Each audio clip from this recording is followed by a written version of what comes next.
Welcome all the participants, and on behalf of AICT sponsored Atal FDP on mobile computing and wireless networks, I am welcoming Dr. Vinod Prasad for his continuing session.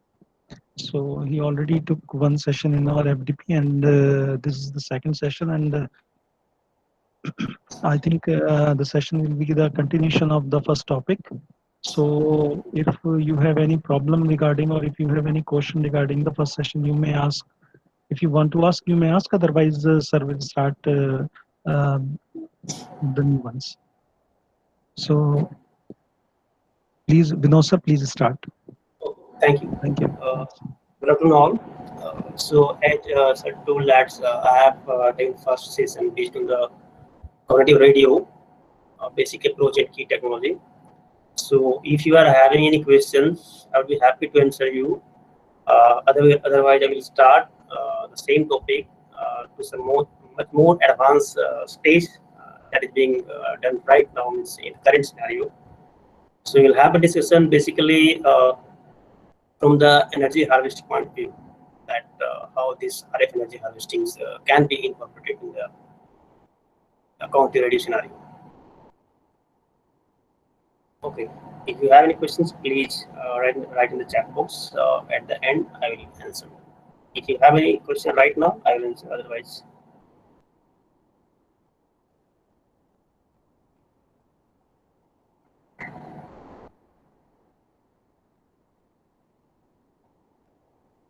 Yeah, I think you start, sir, please. If yeah. they have, then they will write in the chat box.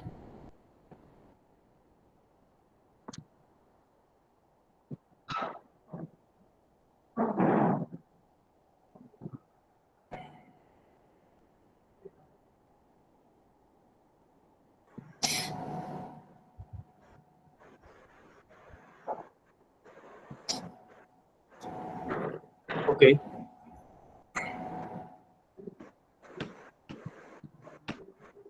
So the topic that we have discussed earlier is the cognitive radio networks.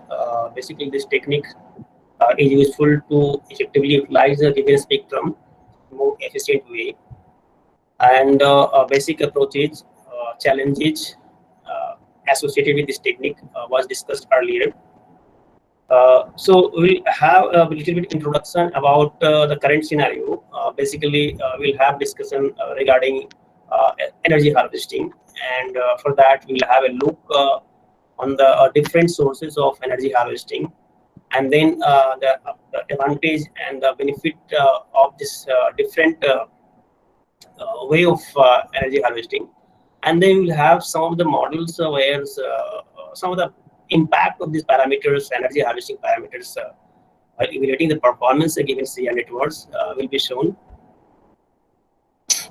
So as the term energy harvesting that we are talking about, so it is nothing but trying to transmit powers at a far distance, and so that any remote receiver, basically wireless receiver, we are talking about wireless devices, will be able to harvest energy from the given source signal.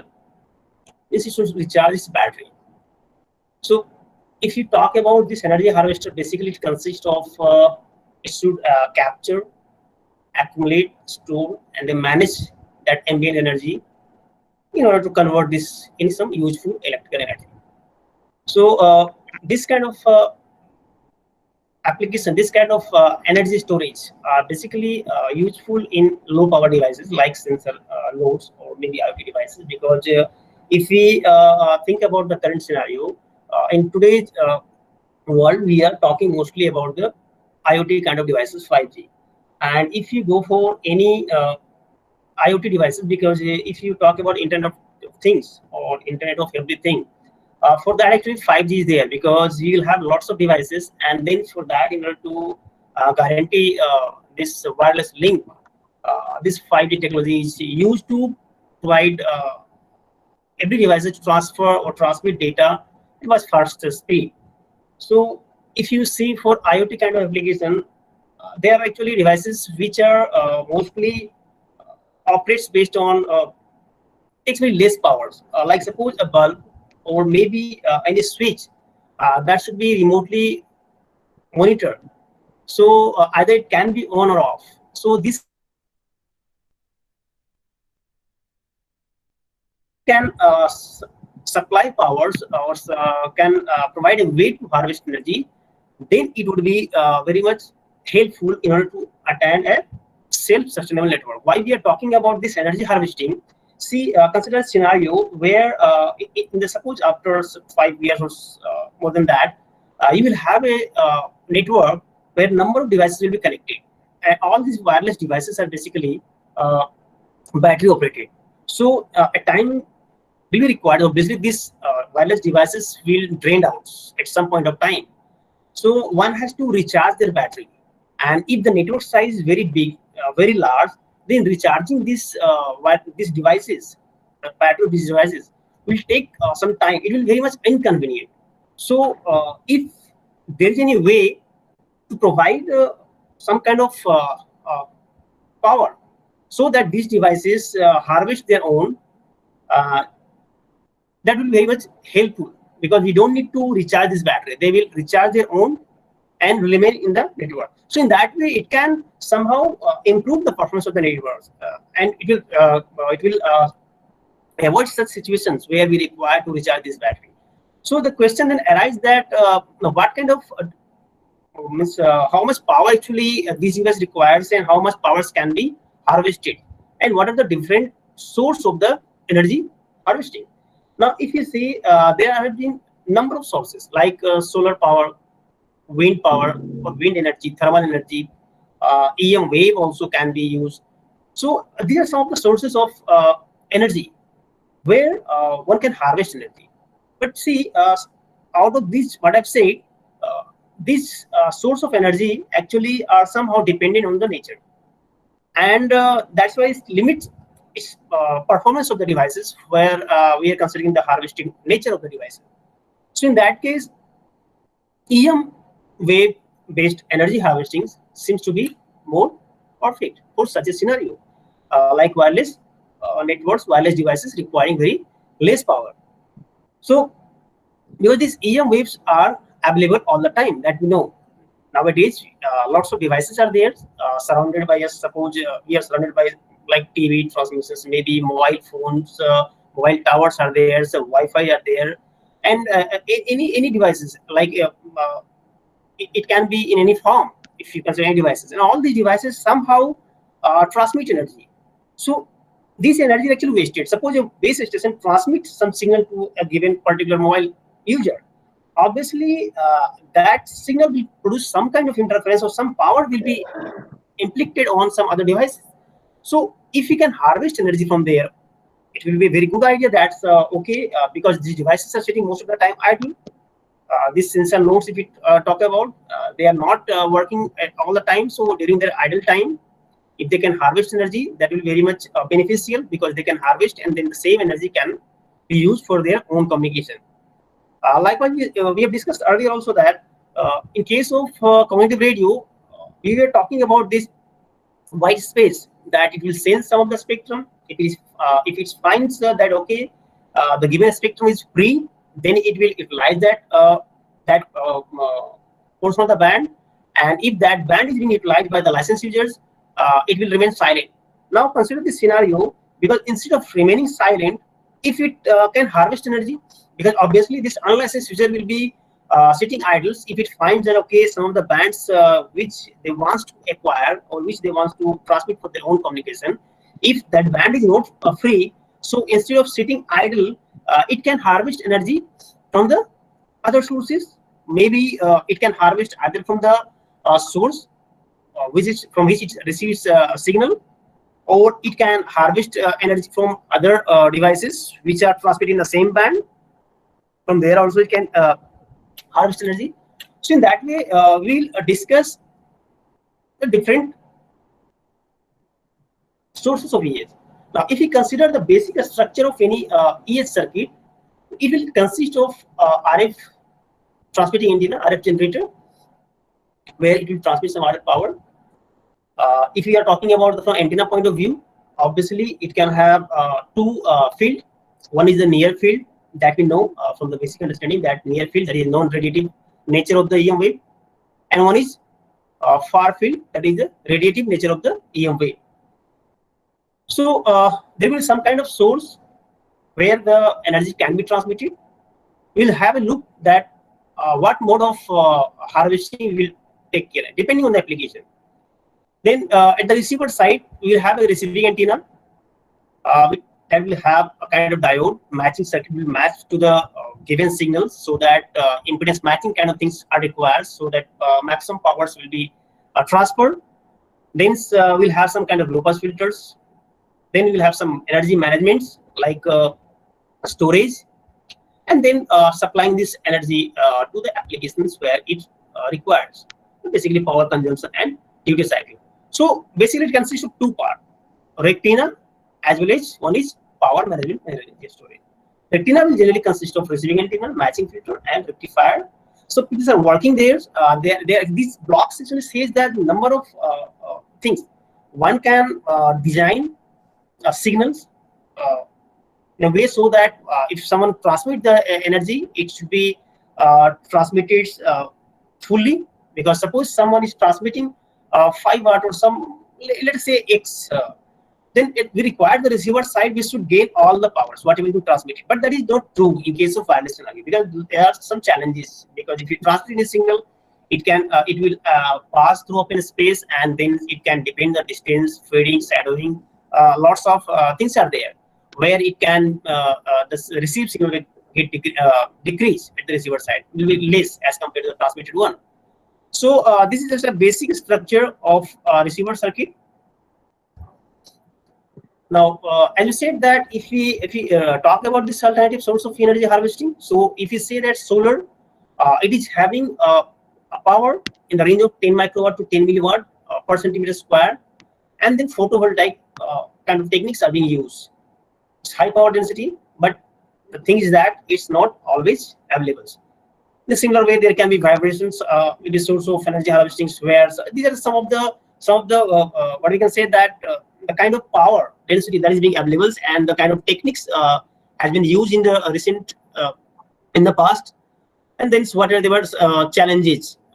So these are some of the idea that how much powers one can have. Similarly, thermals can also be used for the harvesting, and so its range also in 30 microwatt to 10 milliwatt.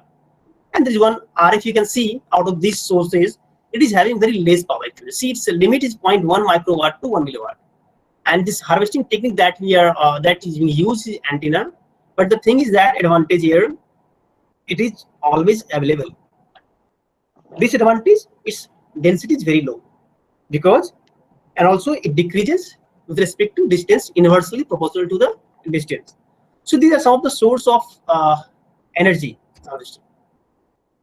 So as I said that there are maybe if you go for the RF based energy harvesting, there are different sources. Like one can have harvesting based on the near field. That may be inductive effect, inductive coupling. There can be a magnetic coupling also in the near field, and one can be used for far field based radiation. So these near fields are actually being used for charging mobile phones or some of the implanted devices, like for biomedical cases where some devices are being implanted in the body, and then that devices has to be recharged, because the devices are battery operated. So there it has some application. Magnetic coupling based device also has a little bit more harvested energy, and the distance is somehow greater, because if you talk about inductive based energy harvesting, in that case it is having a distance of in the range of centimeters.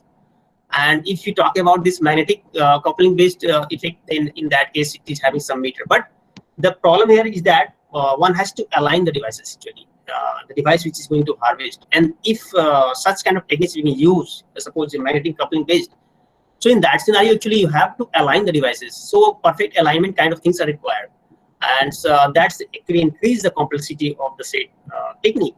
So these techniques have some limitation. But if one can go for the RF based, in that case it is having better coverage as compared to the earlier one, that is the near field based effect. In that case, it can have in the range of 100 meter. But again, one of the disadvantage in case of far field based energy harvesting is it decreases with respect to distance, and that actually limits that how one can harvest energy, because if you see the amount of received power is very less. Yeah, because TV it can be in the range of milliwatt, and then if one is going to harvest that energy, if 1 milliwatt power is falling on the receiver side, if someone harvests, it comes in the range of microwatt. So then the question arises that how to improve this harvesting, means that how to transmit this energy so that the receiver side maximum amount of energy will be harvested, and because that is a requirement. Otherwise, there is no use of harvesting the energy. If you're trying for a circuit where the circuit itself consumes much energy as compared to whatever energy being received at the receiver side. So there are some techniques how to increase this harvested energy. So one way is that it can harvest energy. It can have a dedicated energy source that we can see in figure this third figures on bottom side. So one can have dedicated energy, and it can transmit over the receivers energy, means having the capacity of energy harvesting will be theirs, and that can harvest energy from the signal. But this kind of technique, this third one is having one of the disadvantage that because when one is transmitting only energy, because this energy signal is being transmitted not in the pure form, but it is somehow modulated, maybe PN sequence that in the basic case. So if this modulated kind of signal is being transmitted, obviously it consumes some of the band, and so that's why the effective utilization of the bands maybe it's ineffective way. So if you go for transmit schemes in wireless edge network, one can have wireless power transfer. One can have different technique, wireless power communication network, and third one is can be simultaneously wireless information power transfer. This is mostly being used, third one. But what is wireless power transfer? That I said that in previous case, one can transmit this energy signal, because this RF wave, which is one of the advantages, that same energy signal can be used to transfer energy also. So if you transfer energy only, then it will consume some of the band. So this is somehow known as wireless power transport. And recently also, I think New Zealand they use this grid-based harvesting circuit that power can be transferred wirelessly. But it is having one of the disadvantages that it consumes some portion of the band. If one can afford that, then these techniques are useful in order to transfer the power. The second technique is the wireless powered communication network. Here, the thing is that one can transfer energy in the downlink, like from the base station to the mobile devices. Then the devices will harvest energy from received signals. The same signals, same amount of energy that is harvested in the downlink will be used for its communication while transmitting the uplink. So downlink is used for harvesting purpose, uplink is used for the transmission purpose. That means harvested energy is used to transmit their signals in the upward direction. The third case is the simultaneously wireless information power transfer. In this case, same signals that is being used for the information. Along with that, also the signals which can be used for harvesting energy is transferred. So in that case, the transmitter can transmit at the same time in the orthogonal way, and then at the receiver side, the receiver will harvest as well as use. So this is somehow termed as simultaneously wireless information transfer. Means they are both the things are happening at the same time. Now, if you are talking about the receiver architecture for such kind of EH-enabled network, it can be of type separated, where the receivers will have two different structures. One is for harvesting. One is for information processing. It can have co-located, that means both the circuits are located at the same time. Or it can have some ideal receiver that is not possible because at the same time harvesting and transmitting signals are somehow not practical. But rather than there are two techniques, that is power splitting based. That means one technique that says that whatever the signal being received at the receiver will actually split that signal in two domains.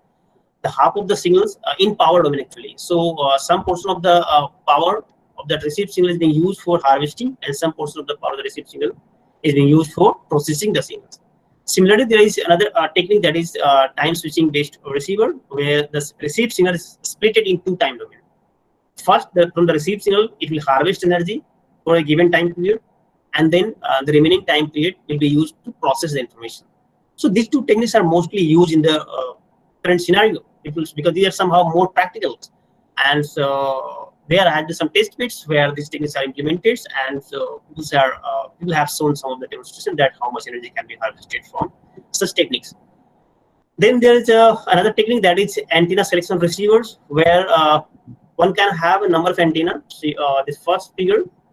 So one can use a portion of the antenna to transmit or sorry to receive the signals for energy harvesting, and some of the set of antenna will be used for information processing.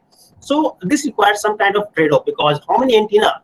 Suppose you are having n number of antenna. So out of n number of antenna, how many antenna you require to harvest the energy, and how many antenna you require to process the information? So there is some kind of trade-off is required, and that sorry, some kind of antenna selection schemes are required. One has to investigate that how many antenna one has to opt in order to obtain better amount of energy, and the same times say better amount of energy harvested. Sorry, just 1 minute.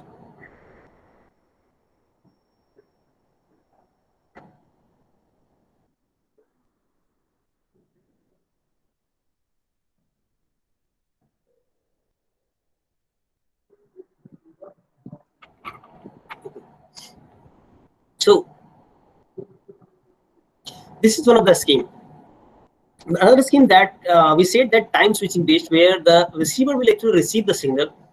It will split the signal in two time domain. One is for am I audible?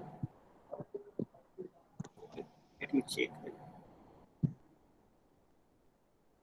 Yes, sir. Please do. Oh. So it's so this circuit says that the received signal being split in two time domain. Some portion of the time is being used for energy harvesting, and some portion of the time being used for the information processing. So your time optimization, with how much time one has to process for energy harvesting and how much time for information receiver. And that is one of the challenging tasks. One has to find what is the optimal value of the time. Similarly, power splitting that we say, it splits the power of the received signal in two time domains. Some portion of the power is being used for harvesting, some portion of the time being used for information receiver. So here's how much power wants to split is a factor. The fourth technique, where there is some internal change in the architecture of these energy harvesters, where same converter is being used for decoding as well as the information processing. For both the circuits, there is some little bit changes, integration kind of things, where both the things are being integrated, like time splitting based as well as power splitting based. So this is some of the schemes that is being used for a receiver in a ESN-enabled network.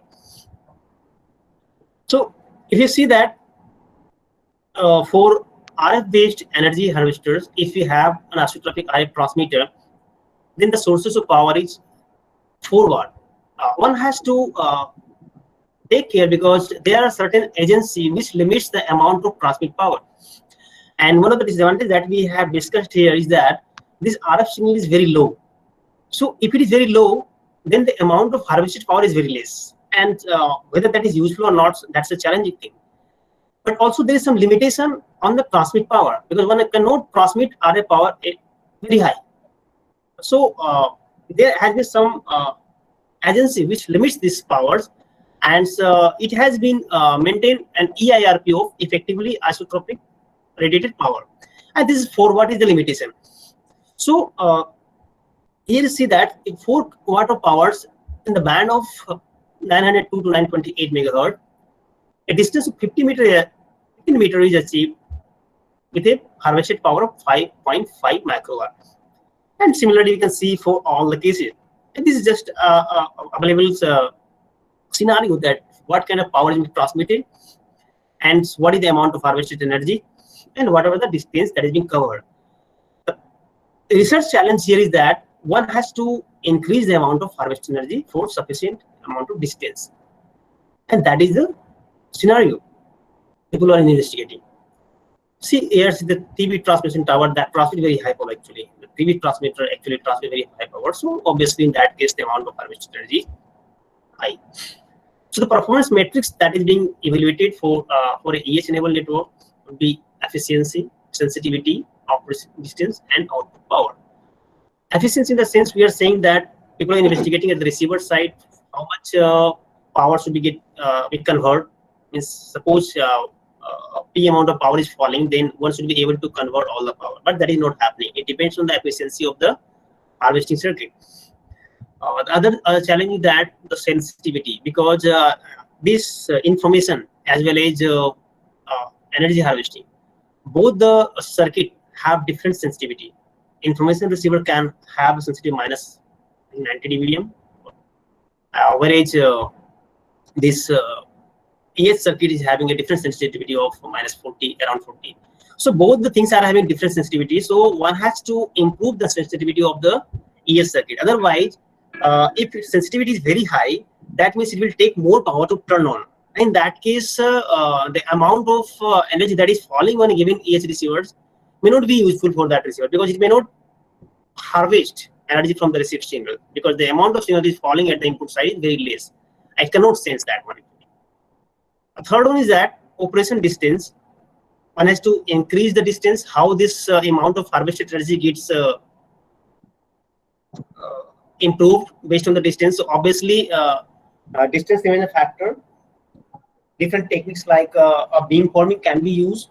Like one can have a number of antenna, and then all the antenna will be steered to transmit a given signal with a narrow beam in a given direction. So obviously, the transmitted signals having energy will be more, and it can travel a more distance as compared to a single antenna. Then also the output powers, how much power that is being available at the receivers, is also a kind of investigating parameters. So these are some of the parameters people use to evaluate the performance of a given network. Now, one scenario here we have given here that we discussed regarding the cognitive radio. So if one user actually inside the range of a license band, you see this primary user base station is there. So this is in the range of this license user. So obviously it cannot transmit, but rather it can harvest energy, because it can receive signal from the base station. So in that case, it can harvest energy. Now, if it is outside the range of this license band, that means in this case, so in that case, obviously this is being CR users. It will sense, and then in that case, it can transmit. Or there can be some regions where interference zones where the SU cannot transmit. So there are different regions where CU that means cognitive users are supposed to harvest, or maybe supposed to remains idle some of the time, because it is not receiving any amount of energy. So in that case, it cannot harvest, because if it is outside the range of a given base station, if it is not getting enough energy, so it will remain silent, rather it can transmit signal. So this is a typical structure of a RF power cognitive radio network. This one scenario where we have discussed that how this EH enables networks will come to the picture. We can have one scenario like IoT or IoE based, where we can have kind of application like smart home, where wireless powered network that we have discussed, where one can transmit, one can have dedicated energy, so one can place that.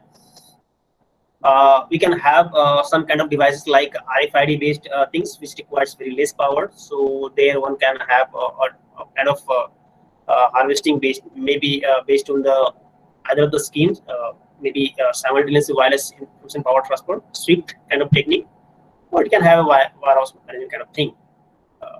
The second is that wireless sensor network, and we know that in case of sensor network based applications, typically used to place sensor to sense certain parameters, and based on that, some actions are get triggered to control those actually incident or event.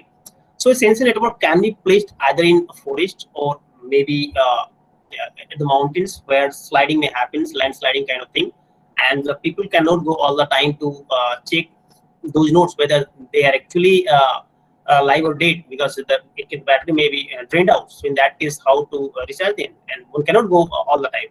So in that case, it can harvest energy from the wireless powered communication network based WPN based, or maybe any one of the scheme that is suitable for the given scenario. One can have sensor nodes for water quality monitoring also, landslide detection that I said, forest fire detection kind of things. Sensor nodes are being used. There are a number of applications for wireless sensor network. The other scheme is the smart grid, where still wireless power is transferred using grid. So this is some of the application. Now, this scenario that we have said just now, that one can have energy transmitter, number of antenna may be there, and then a number of antenna can be used to transmit given signals in a given particular direction. Means beam forming kind of things can be done. Advantage here is that one can transfer the signals to very long distance, but at the same time, what will happen? There will be some unfairness, because the receivers which are actually nearer to the source will harvest more energy as compared to the receivers which are at the farthest end. So, providing a kind of fairness among all the users, one requires the CSI, channel state information. Because one has to estimate that if a user is very near to the source, it should get less power. A user who is at the farthest point should get more power. So that kind of things are required in such a scenario. In this scenario, all the three modes of energy harvesting that we have discussed are depicted here. We can see that here we can have energy access point, information access points. It can have co-located energy as well as information access point. Energy flow are denoted by this green line, information from red line, and dashboards of the interference. So one can have one receiver where both the things are happening at the same time. So see access point 1 and wireless device 3. So here shift kind of techniques can be used. The second point, we can see that wireless devices 1, where access point 1 transfers only energy. So this is downlink based only. It can transfer in one direction. So this is somehow wireless. This is wireless energy transfer, because only we are transmitting energy. There can be a scenario where this access point or the energy source can transmit energy in downlink and receive energy in the uplink. So this AP1 to WD3 is your sweep kind of. This is kind of wireless power communication network, and this is your sweep communication network, because the same signal is being used for both the cases, for energy as well as information. So this is a scenario where all the three modes of energy transfer is discussed. This structure, if we go for a sweep-based structure, then we'll have a similar structure like this we have said for the first one, where we can transfer the signals as well as energy at the same time. So this picture depicts those scenarios. Now we also discussed in the earlier lecture that a source and a destination, when it's transmitting, in order to cover more distance, it requires more power. Now if the power is limited, in that case it can use the help of relay, where the relay will assist to transfer the source into destination. But this relay actually most of the times battery operated. So if it is battery operated, in that case again the question comes into the picture that how to provide the energy for this relay. So there is one scenario that we can have a number of relay where all the relay are supposed to be energy harvesting mode. Means it can harvest energy, it can process information. So here how that energy harvesting schemes actually should be opted, so that one can have a better SNR at the receiver side. Also the amount of harvested energy should be more at the relay side. We'll discuss basically this time splitting based relaying, where we have said that there can be one source, one relay, one destination. So when the source will transmit the signal to the relay, and relay will decode and transfer the signal to destination. So the received signal will be somehow a function of distance, will be a function of gain of the antenna, will be a function of fading.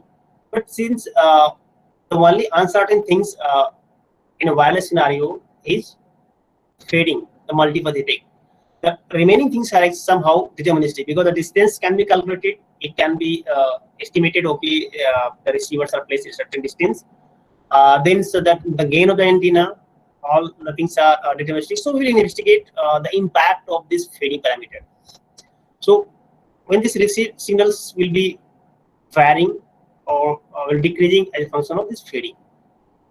Then the received signal will be forwarded to destination using one of the protocols. It can be amplified forward, it can be decoded forward. We are discussing here the relay are supposed to harvest energy based on the time splitting based relay. So it can split the received signals for some time. Let us say this is alpha t time for the total time block of t. So it can harvest for some amount of time, and then remaining portion of the time, that means 1 minus alpha t, it will use for processing the information. Since it is a dual hop communication, so it will use half of the time for source to relay transmission and half of the time for relay to destination transmission.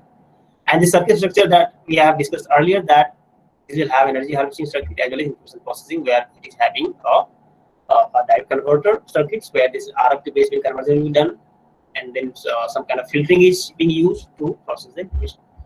So this is a general architecture of a time splitting based relaying scheme.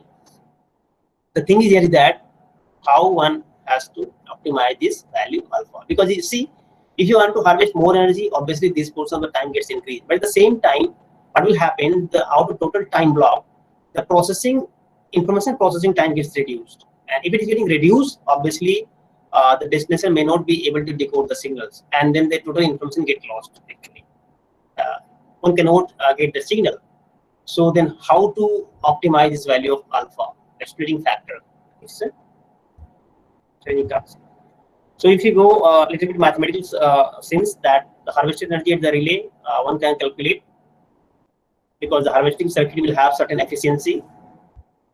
This is the source power transmitting, and this is the channel gain. Distance, because the received signal will be somehow function of the distance, inversely proportional to the distance, with a path loss exponent of m. Now this is the received signal. Eta will be the conversion efficiency. Now if you convert for alpha t of time, so this will be your harvested energy. Now this amount of energy will be used to process the source information. So then what is the power at the relay? It will be nothing but for 1 minus alpha t by 2, because it has to transmit the signal for 1 minus alpha t by 2 times time, because only it is dual hop, so it will use that portion of the time for processing information. So this will somehow power of the relay that is being harvested, and then correspondingly what is the SNR calculations will be done here, and one can calculate what is the throughput of the network, what is the capacity, that is ergodic capacity. It can be calculated. Now if you go for some of the scheme like AF relay, if the relay is supposed to be working in the amplified forward mode, I have discussed that what is this AF relay. It will simply receive the signal, amplify that, and forward to the receiver. So the advantage is that it is less complex. It has to only receive and forward, amplify and forward. But the problem is that it can also amplify the noise. So if we talk about this AF relays in the mode of energy harvesting, so it can harvest energy from the received signal. So there will be some alpha t amount of time, and out of the remaining times it can estimate what should be the value of alpha. Now if you know that from the relay to destinations, let us come to the figure. If you know that these distances are fixed, and if you can say that okay, the relay will require certain amount of power PR, then only it can transmit the signal to the destinations, if we can fix that power. In that case, one can optimize that what should be the value of alpha. Well, let's just reverse calculation that what is the value of alpha, so that it can achieve a power PR, and the PR power is sufficient to process the source information to the destination. So suppose PR is the required power that is known to us. So in data scenario, this alpha is calculated, what will be the value of alpha, and that is being used for the source to relay and relay to destination, because once it is getting harvested, it will harvest for this amount of time, and then this power will be used, because PR is the power that is being harvested. So this power will be used to transmit the source information to destination. At the receiver side, we assume that whatever the power it harvested actively, it consumes all the power while processing the source information. So this is somehow how AF works. Now, there will be some scenario. Suppose source is harvesting, source is transmitting some signal, and relay is supposed to harvest, but relay has not harvested sufficient energy. So in that case, it has to check that whether the amount of energy that is being harvested at the relay side is sufficient. If it is not sufficient, then it will go in again harvesting mode, because if it is not having sufficient energy, then it cannot proceed or process the source information, so that the receiver destination will receive that source signal. So this scenario depicts those scenario that okay, the source will harvest energy for t amount of time, then it will consider this case. So at this point of time, because this is the required power, PR amount of power, and it needs to transmit for half of the block, PR into T by 2. So in that case, this scheme is somehow known as discrete time-based ES harvesting scheme. Earlier we have discussed for continuous time-based ES scheme. So in continuous time, we are actually calculating the value of alpha in an adaptive manner, so it can take any amount of time. But in case of discrete, either it can go for harvest mode, either it can go for information processing mode. So either it can, that means the block will be either energy harvesting or it can be information processing. Whether in the earlier case we have the block times flexible, we can divide the block in any time fraction. So in that case, in case of discrete ES, we can say that if the amount of harvested energy is very less as compared to the required amount of power, in that case again it will go for harvesting mode. So suppose up to this point, again it goes to ES mode. Now again at this point, it will check that whether the amount of harvested energy is sufficient. So it will check that okay, at this point of time, the amount of energy that is being harvested is less than required amount of power, that is PR of T by 2. So it will again go for harvesting mode. So again it will harvest for the total time block, this one. So it will harvest up to this point. Now what happens here, that the amount of harvested energy that is required, PR by into T by 2, is achieved, but it is more than that. So it will transmit with that power the source information, and then so what will happen, because it requires only this amount of power, so obviously it will have some amount of power left with it, that relay. So then relay will use again that amount of power for the consecutive transfer. This is one of the scenario where we assume that relay are supposed to be in harvesting mode, and then relay can go either in a continuous ES based scheme, or maybe it can be in discrete ES based scheme. So how one can estimate, how one can calculate this alpha value and the corresponding energy harvested energy, and then the amount of power that is being harvested, and then throughput or the data rate, what we can say, that outage probability. These things can be evaluated, and one can measure the performance, that how your schemes works. Now there is different scheme. If we choose the protocol something different, like decode and forward, we have said about the decode and forward earlier case, that this DF actually works like that. It will first receive the signal from the source. It will try to decode that. If it is able to decode, then only it will transmit the source. Otherwise, it may drop the signal. So it requires some kind of decodability. Means it requires certain. It is having certain threshold, and if the received signals is above the threshold value, then only it will decode the signal. So in that scenario, we will have two schemes actually. Whether the relay is in outage in the sense that it is not able to decode. So if it is not able to decode, in that case also it can harvest energy, or it can have energy outage also, means it is not having a sufficient amount of energy. So both the cases may happen at the relay points, because the amount of information that is being received, if the rate is very less, in that case it can go in outage. It cannot process the signal. In a similar way, from the energy point of view, the relay may not be able to decode the signal because it is having less energy, so it can go in outage also. So those scenarios is being considered here, that okay, relay will go either in ES mode, it will harvest energy, and then the harvested energy may be used for decoding. So this is some of the case. I will not go in detail, otherwise it will complicate it. We'll have just one simple model we have discussed here, that how one can simulate, or how one can actually estimate the performance of a given network.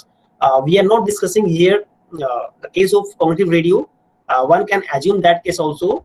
We are just trying to give you an idea that how this energy harvesting schemes actually affect the performance of any networks where the amount of energy or the nodes are supposed to be battery operated. So we have considered a scenario where we are having a source, a destination, and then there is no direct link between the source and destination because they are at the farthest separated by long distance, or the link is not available. So relay is there, but the relay is supposed to be battery operated, so it should have the capability of harvesting energy. And here we assume that the relay is harvesting energy from the source as well as the interference link.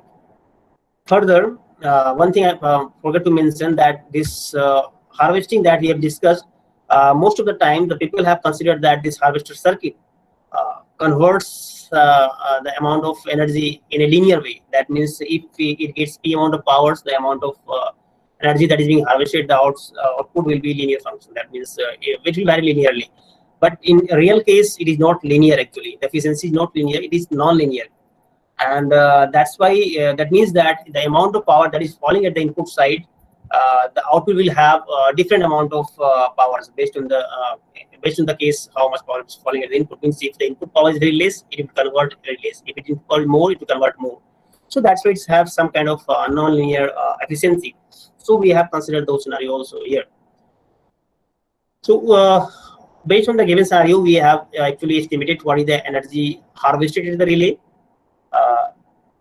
We have considered models that actually says how this non-linearity of these harvesting circuits are taken care. So those scenarios are being considered. And then the amount of input energy that is falling here is that we have one considered for the source, and the second one we have considered for the interface. Because if we harvest from the source only, then the amount of energy will be very less. But if the relay is supposed to harvest energy from the other source, like if you consider a practical scenario, suppose you are having a device that is capable of harvesting energy. So harvesting from a given band may not give you a sufficient amount of energy, but rather a given situation, suppose a mobile is there or a node is there, so the node may be surrounded by Wi-Fi, may be surrounded by some TV transmission, surrounded by some mobile base stations. There may be some other mobile phones they are transmitting. So they are working in different modes. So if you can harvest energy from all these sources, obviously the amount of harvested energy will be more as compared to if we are supposed to harvest from a single source. So those kind of scenario we are trying to consider here. So that's why I have taken interference signals. That okay, from that signal if you are supposed to harvest.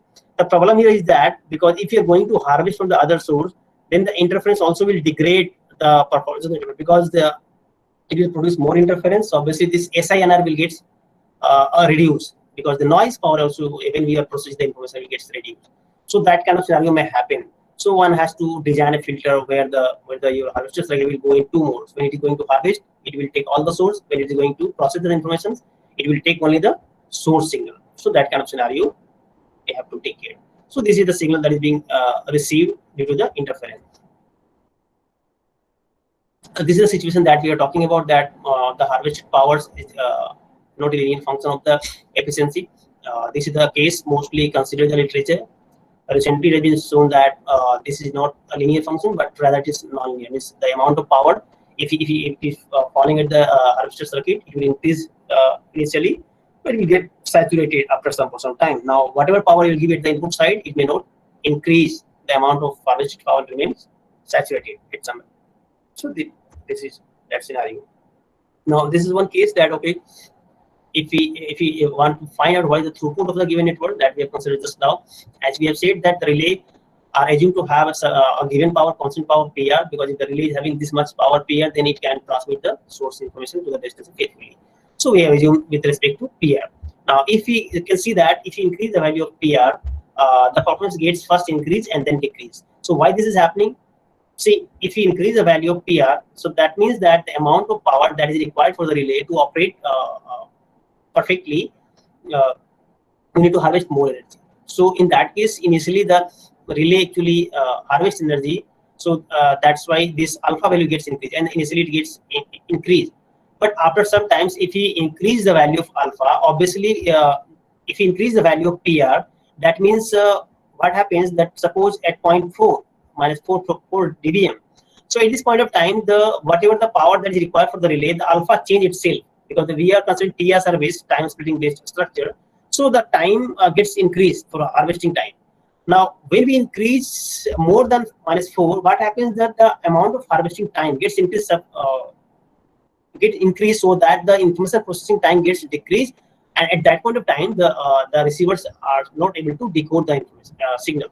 So that's why, due to the reduction in the information processing times after an optimal value, outage may happen. So that's why after -4, we can see that there will be a degradation in the throughput, and that is true because alpha cannot increase for a long time, because if you increase the value of alpha, we are actually talking this scenario here. This TSR. This scenario which we are discussing, that if you increase the value of alpha sufficiently, at some points of times we'll have a trade-off, but if you increase further, obviously information processing time gets reduced, and that is happening here in this picture.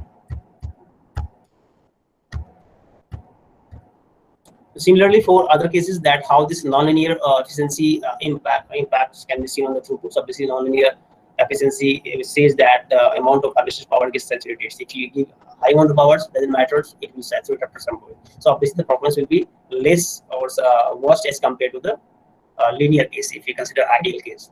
That scenario is depicted here, and also the scenario like if we consider the signal from interference also. So that will give a kind of improvement in the performance of the networks. But at the same time, if you increase the interference signals, it may degrade the performance, because in that case, the SNR gets reduced. So after some optimal value, the performance will be degrading. Why this is happening? Because one cannot take these interference signals to harvest all the time, because time will be reached where it may not give you an improvement in the performance. So that is discussed here.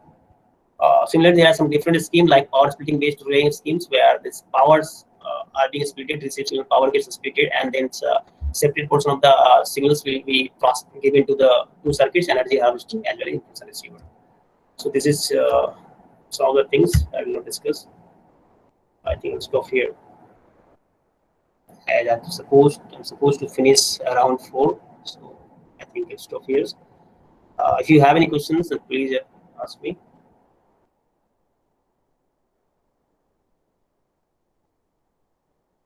Hello?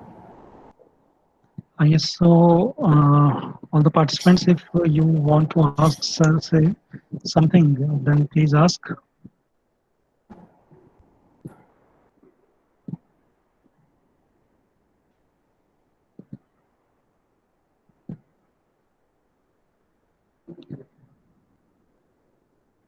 If you have any question regarding.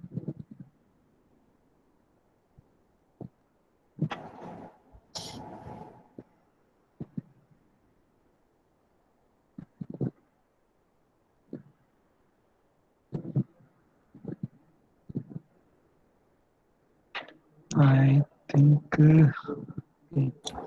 sir, I think they all are waiting for the test.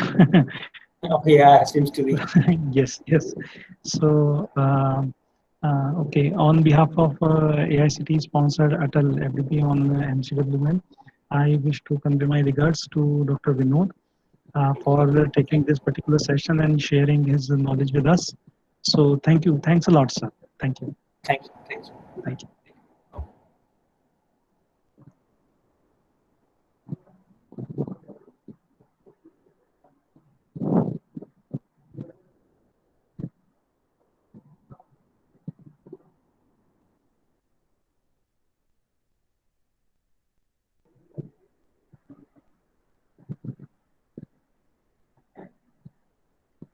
So now all the participants, I'm sharing a test with you, and this particular test is comprising 20 questions.